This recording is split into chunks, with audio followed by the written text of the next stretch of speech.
चुनेगी नेता प्रतिपक्ष। प्रदेश भाजपा के नेताओं ने दिल्ली में डाला डेरा। नेता प्रतिपक्ष के चयन को लेकर हो रहा मंथन।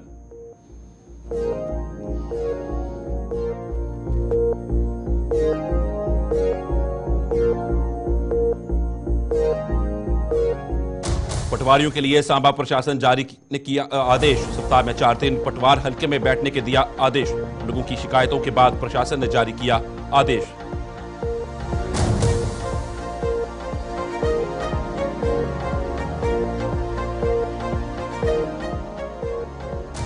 दीपावली पर्व पर जम्मू के बाजारों में बड़ी रौनक। इलेक्ट्रॉनिक्स, कपड़ों, क्रॉकरी, बर्तनों से सजे बाजार। पूजा के सामान की भी लोग कर रहे खरीदारी।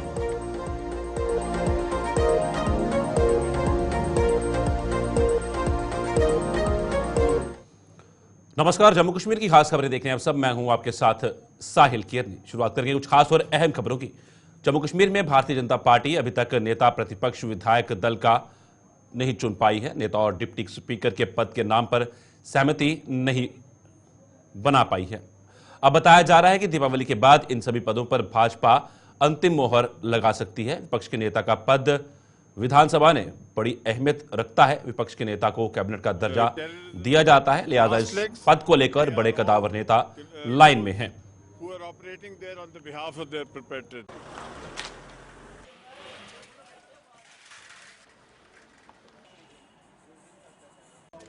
दल का नेता और डिप्टी स्पीकर के पद के नाम पर सहमति नहीं बना पाई है। अब बताया जा रहा है कि दीपावली के बाद इन सभी पदों पर भाजपा अंतिम मुहर लगा सकती है। विपक्ष के नेता का पद विधानसभा में बड़ी अहमियत रखता है।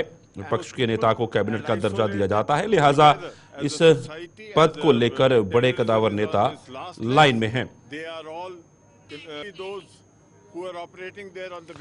जम्मू कश्मीर में जिस तरह से चुनाव हुए 10 साल के बाद और उसके बाद अब नेता प्रतिपक्ष चुनने की बारी है, तो अभी तक उस पर सहमति नहीं बन पाई है और ऐसी अटकलें लगाई जा रही हैं कि दिवाली के बाद जो है ये साफ तौर पर देखने को मिल सकता है। और इस वक्त आपको बताएं कि जिस तरह से कदावर नेता जो हैं वो बैठे हैं जाके दिल्ली, और वहां पर अब किस तरह से डिसीजन निकल के सामने आता है और बहुत से लीडर जो हैं इस लाइन में खड़े हुए हैं, कतारों में खड़े हुए हैं कि उनको चुना जाए। रुक करेंगे हमारे साथ हमारे सीनियर सहयोगी विनोद कुमार हमारे साथ जुड़ चुके हैं। मेरा सवाल आपसे पहला यही रहेगा कि कितना अहम रहता है इस नेता का रोल विधानसभा के अंदर और इतनी देरी इसको चुनने में क्यों? बिल्कुल साहिल, आपने ठीक कहा कि बहुत इंपॉर्टेंट पोस्ट रहती है नेता प्रतिपक्ष, और जिसको लीडर ऑफ अपोजिशन भी हम कहते हैं, और लीडर ऑफ अपोजिशन के कैबिनेट का दर्जा भी दिया जाता है। लिहाजा ये बहुत इंपॉर्टेंट पोस्ट रहती है, क्योंकि आपने सरकार की उस पॉलिसीज प्रोग्राम्स को कंट्राडिक्ट करना है जो आपको लगता है कि आपकी पॉलिसी प्रोग्राम से मैच नहीं खा रहे हैं। ये जनता के हित में नहीं है, जनता के हितैषी फैसले नहीं है। इसलिए एक जो रोल रहता है एलओपी लीडर ऑफ अपोजिशन का बहुत अहम है। इसलिए इंतज़ार किया जा रहा है कि आखिर किस व्यक्ति को लीडर ऑफ अपोजिशन बनाया जाए, और इसमें कैबिनेट का दर्जा, कैबिनेट मिनिस्टर का दर्जा दिया जाता है। जो कैबिनेट मिनिस्टर को सुविधाएं दी जाती हैं वो लीडर ऑफ अपोजिशन के लिए सुविधाएं होती हैं। इसलिए जो पार्टी है भारतीय जनता पार्टी बड़ा सोच समझ के विवेक से ये फैसला लेना चाहती है कि किस व्यक्ति को उस पद पर रखा जाए। मैं आपसे ये भी समझना चाहूँगा, कौन से नेता हो सकते हैं ये? क्या ये सीनियर नेता ही होंगे या फिर जिन नेताओं ने बाद में भाजपा को ज्वाइन किया था वो नेता भी हो सकते हैं? क्या जो हारा हुआ नेता है वो नेता प्रतिपक्ष बन सकता है? क्या उसके लिए कोई प्रावधान है जब कैबिनेट में आएगा उसके बाद उसको जितना सुनिश्चित करना होता है अपनी? देखिए, हारा हुआ नेता फिलहाल विपक्ष का नेता नहीं बन सकता है। सबसे बिल्कुल वो नेता वही होता है जो जीता हुआ रिप्रेजेंटेटिव हो, एमएलए हो। आपने कहा कि कौन कौन आ सकता है। भारतीय जनता पार्टी एक ऐसी पार्टी है जो कॉम्पिटेंट होगा उसी को अवसर देगी।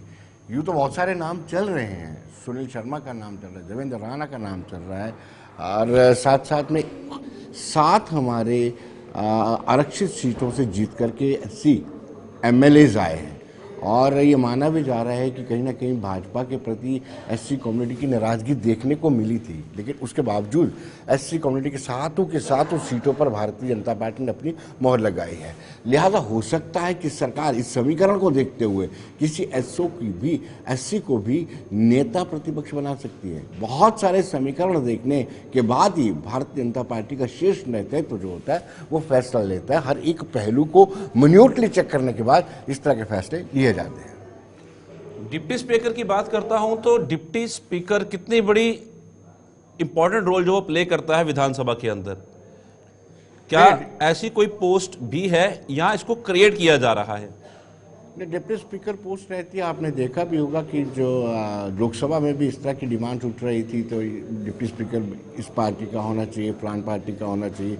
इसलिए डिप्टी स्पीकर की अहमियत बड़ी ज़्यादा रहती है। स्पीकर की अनुपस्थित में वही एज ए स्पीकर का काम करते हैं। तो एक बड़ी बात जो है वो ये है कि कहीं ना कहीं डिप्टी स्पीकर का जो रोल रहता है बहुत ज़्यादा इम्पोर्टेंट रहता है, और शायद यही कारण है कि भारतीय जनता पार्टी को ये यानी डिप्टी स्पीकर जो होगा भारतीय जनता पार्टी का ही होगा। धन्यवाद पूरी जानकारी साझा करने। साफ तौर पर जिस तरीके से दिवाली के बाद साफ तस्वीर हो सकती है आखिर कौन नेता प्रतिपक्ष व विधानसभा में बनेगा और डिप्टी स्पीकर में भी कौन से नेता की मोहर लगती है, ये एक अहम सवाल रहेगा। बढ़ते हैं अगली खबर की ओर। जिला प्रशासन सांबा ने पटवारियों को एक आदेश जारी किया है, जिसमें डीसी सांबा राजेश वर्मा ने पटवारियों को अपने अपने पटवार हलके में सप्ताह में 4 दिन बैठने का आदेश दिया है। डीसी सांबा ने यह आदेश लोगों की लगातार मिल रही शिकायतों के बाद जारी किया है। रुक करेंगे हमारे साथ हमारे संवाददाता ऋषि खजूरिया हमारे साथ जुड़ गए हैं। ऋषि, जिस तरह से ये आदेश जारी हुआ है तो कितनी सहूलियत जो है ये लोगों को मिलेगी? आपको बता दें कि जिला प्रशासन सांबा की बात करें तो जिस तरह से उन्होंने एक ऑर्डर जारी किया है पटवारियों को लेकर, जो दिशा निर्देश जारी किए गए हैं, तो इससे पहले भी ये दिशा निर्देश इन पटवारियों को जारी किए गए थे, लेकिन कहीं ना कहीं इस ऑर्डर की जो पालना है वो नहीं कर रहे थे, यानी अपने अपने पटवार हल्का में ये प्रॉपरली फिजिकली वहां पर नहीं बैठ रहे थे, जिसके चलते जो एक आम व्यक्ति, एक आम नागरिक है, उसे काफी ज्यादा दिक्कत परेशानियों का सामना करना पड़ रहा था। जो रेवेन्यू के काम को लेकर पटवारियों के दफ्तरों में आना चाहते हैं, वो दूर दराज इलाकों में आते हैं, लेकिन वो कहीं ना कहीं दरबदर होकर वापस चले जाते थे।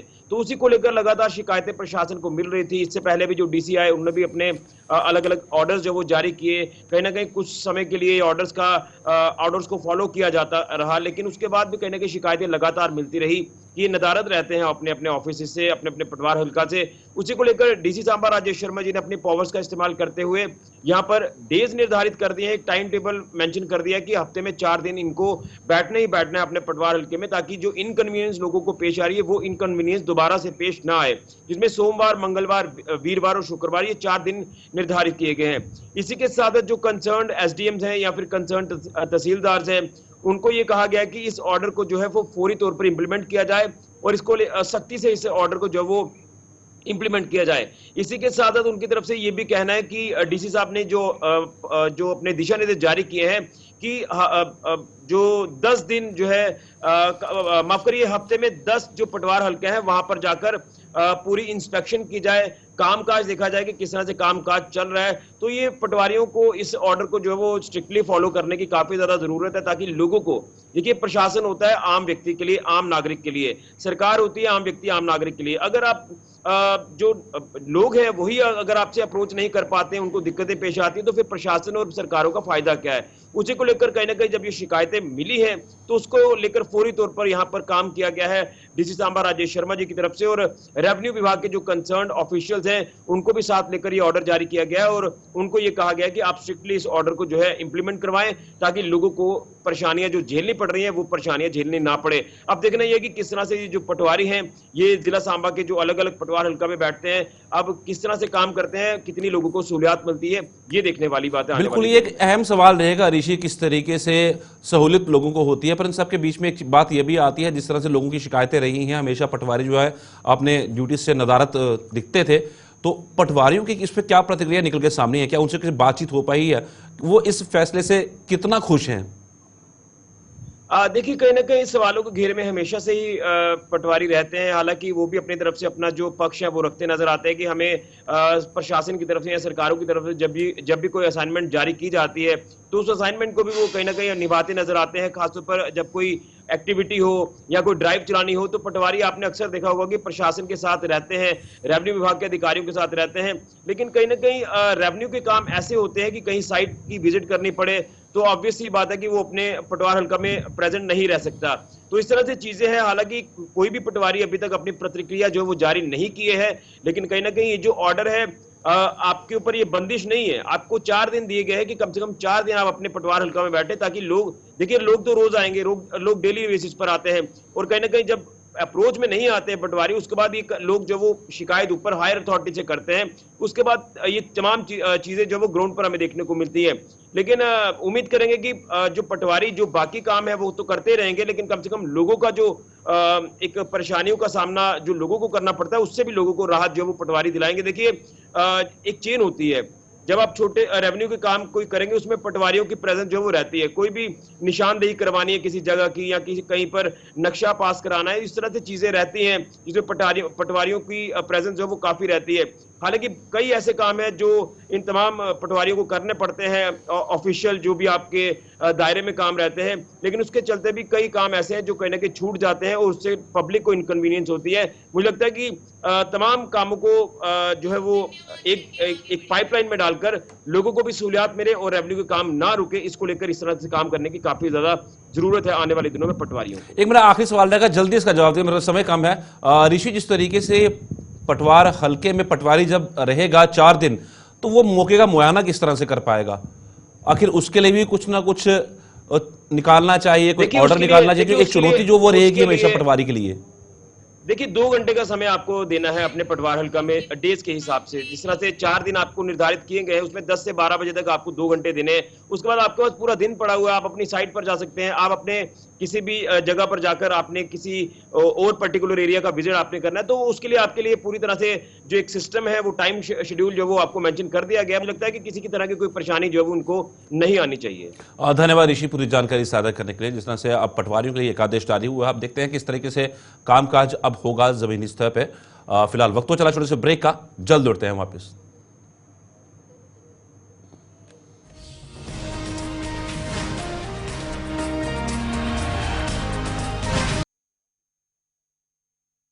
नगर की प्रसिद्ध डल झील में पहली महिला नौका दौड़ का आयोजन किया गया, जिसमें 100 से अधिक लड़कियों ने हिस्सा लिया।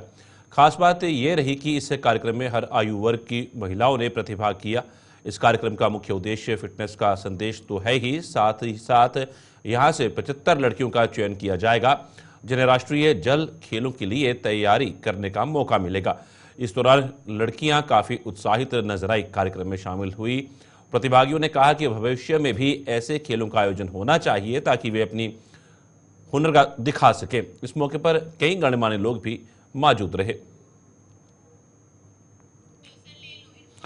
रुक करते हैं, हमारे साथ हमारे संवाददाता इरफान फाजिल श्रीनगर से ग्राउंड जीरो से मौजूद हैं। इरफान, कैसा लगता है जब इस तरह के आयोजन होते हैं और वाकई में बदलते कश्मीर की तस्वीर दुनिया तक पहुंचाने का काम किया जाता है? देखिए, बदलती तस्वीर के साथ साथ मैं कहूंगा कि दुनिया भर के लिए बेहतरीन काम किया जा रहा है। सबसे बड़ी बेमिसाल बात यह है, क्योंकि आजकल के दौर की अगर हम बात करेंगे, अब वो जमाना नहीं रहा कि जब लड़के जो है अपना एक काम हासिल करते थे। आजकल एक विमेंस एम्पावरमेंट चल रही है और विमेंस एम्पावरमेंट के साथ साथ लड़कियां शाना बशाना काम कर रही है और हर एक रुचि के साथ जो है एक अच्छे पायदान तक पहुंच रही है।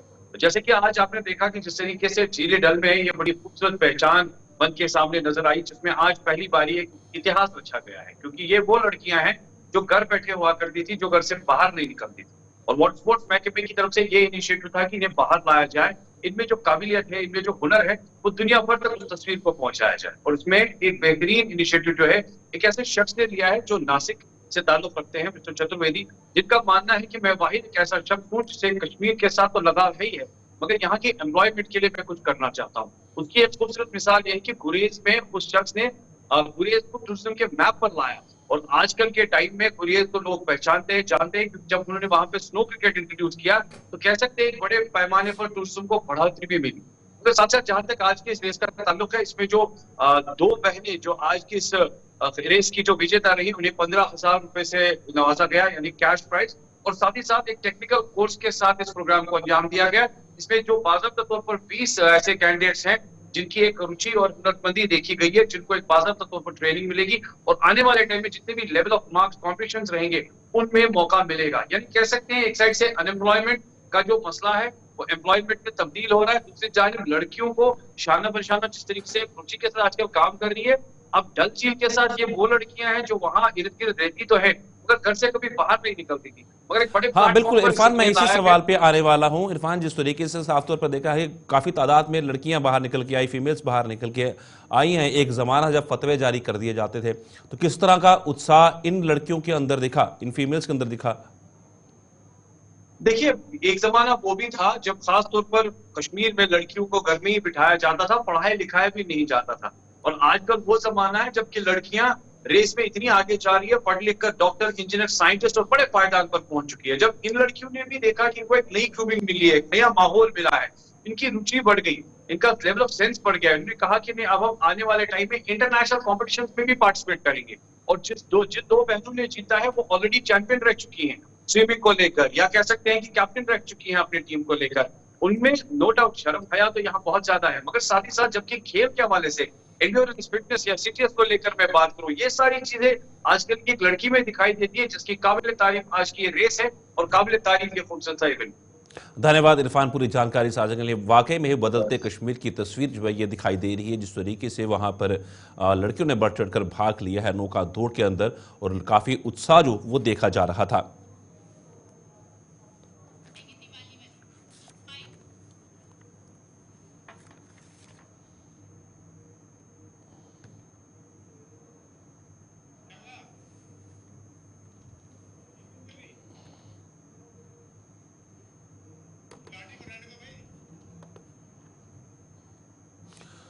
बढ़ते अगली खबर की ओर। दीपावली के महापर्व को अब चंद दिन ही बाकी रह गए हैं। दीपावली के करीब आते ही अब बाजारों में चहल पहल भी देखने को मिल रही है। जम्मू के बाजार में इलेक्ट्रॉनिक्स, कपड़ों, क्रॉकरी, खिलौने और बर्तनों से दुकानें सजी हुई हैं। इसके साथ साथ घरों को सजाने के लिए लड़ियों और इलेक्ट्रॉनिक्स सामान और मिट्टी के दिए और श्री गणेश व मां लक्ष्मी की मूर्तियों से भी दुकानें सजी हुई हैं और लोग अब खरीदारी भी कर रहे हैं।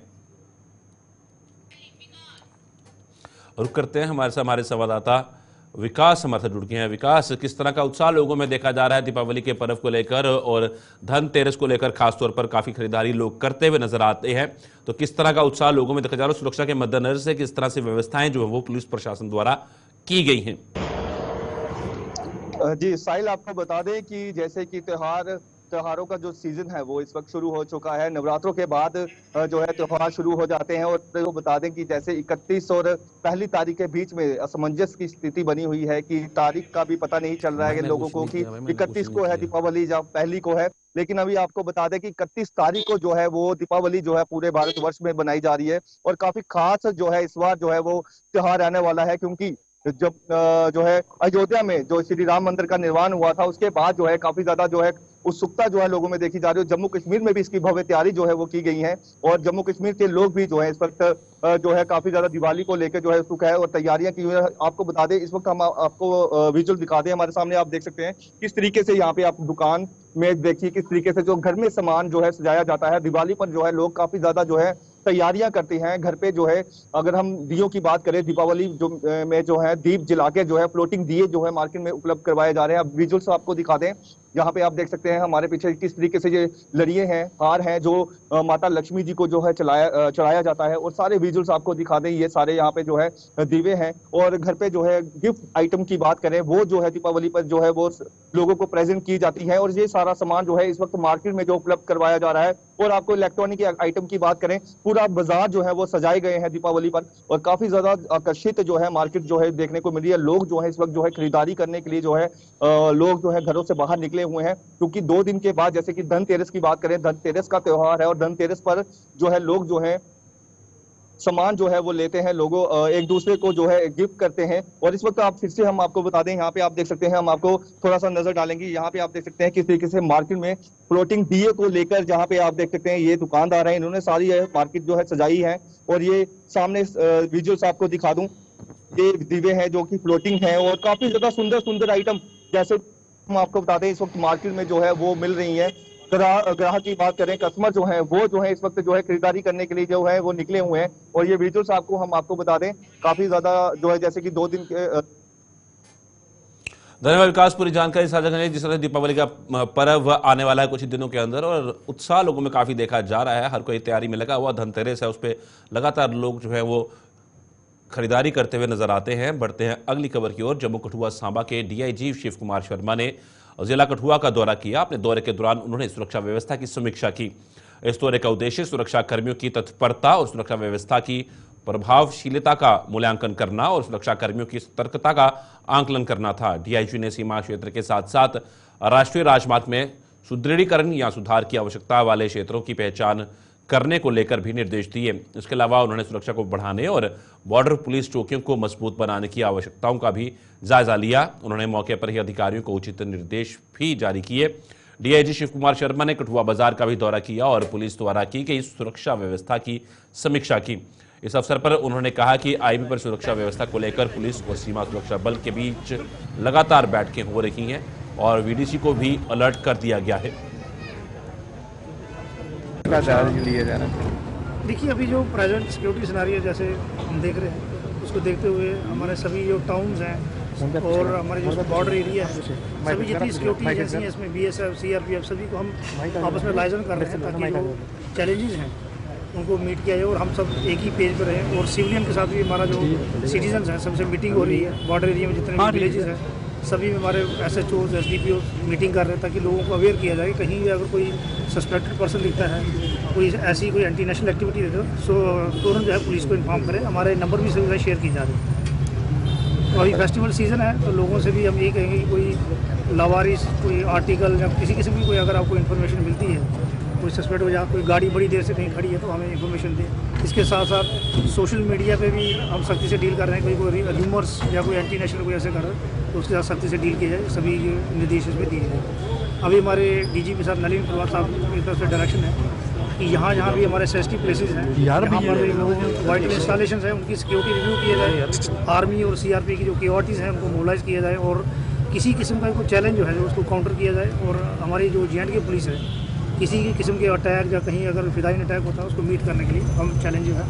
देखिए, बॉर्डर पे BSF और पुलिस का जो रेगुलर मीटिंग्स हो रही हैं विलेजेस में, जहाँ भी हमारे जो VDGs हैं उनको भी अलर्ट किया गया है। लोगों से बातचीत हो रही है, लोगों को सेंसिटाइज किया जा रहा है कि कहीं भी अगर कोई ऐसी एक्टिविटी देखते हैं तो तुरंत हमें संपर्क करें। और हमारी जो SOG टीम्स हैं वो तमाम सभी लोगों से संपर्क बनाए हुए और पूरी तैयारी से कहीं भी अगर कोई ऐसी एक्टिविटी हमें दिखेगी, कोई ग्रुप दिखता है जहाँ लोग जो है लोग भी काफ़ी हमें इन्फॉर्मेशन दे रहे हैं, उसके ऊपर रिएक्ट कर रहे हैं। जैसे अभी कुछ दिन पहले बिलावर में हमें मूवमेंट दिखी तो हमारी टीमें अलॉन्ग विद आर्मी तो एरिया कॉर्डन करके हमने सर्च किया और वहाँ हमारी जो है ऑपरेशन चले। इंटरस्टेट बॉर्डर को किस तरह से दिखा जा रहा है, क्योंकि काफ़ी छोटे छोटे ऐसे माइनर पॉइंट हैं जहाँ से रूट जो एस्केप करके फटाफट जो है निकला जा सकता है। कठुआ डिस्ट्रिक्ट जो है हमारी, ये 2 स्टेट हिमाचल और पंजाब के साथ एडजॉइनिंग है।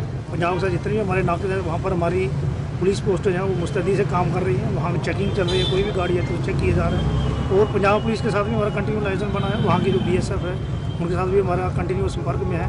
तो इन्फॉर्मेशन हमारी जो है शेयरिंग हो रही है। कोई भी ऐसी सिचुएशन बनती है तो हम उसको काउंटर करने के लिए तैयार हैं। हाल ही में लेबर्स को टारगेट किया गया कश्मीर घाटी में, यहाँ पर किस तरह से सुरक्षा देखते हैं और किस तरह से अलर्ट जो है यहाँ पे? देखिए, हमारे जितने भी प्रोजेक्ट्स जहाँ चल रहे हैं सबके साथ हमारी मीटिंग हो गई है और सभी को सुरक्षा का हम एश्योरेंस दे रहे हैं। सभी के साथ हमारे नंबर शेयर हो चुके हैं। हम जो कैंप्स हैं वहाँ भी विजिट कर रहे हैं। तो मुस्तैदी से हमारी पुलिस अलर्ट है, हर जगह सबसे मिलकर हम एक सिक्योरिटी प्लान बना रहे हैं तो सभी को एश्योर करें। गुलिस्तान पर खबरों का सिलसिला यूं चलता रहेगा। फिलहाल वक्त वाला छोटे से ब्रेक का, जल्द लौटते हैं वापस।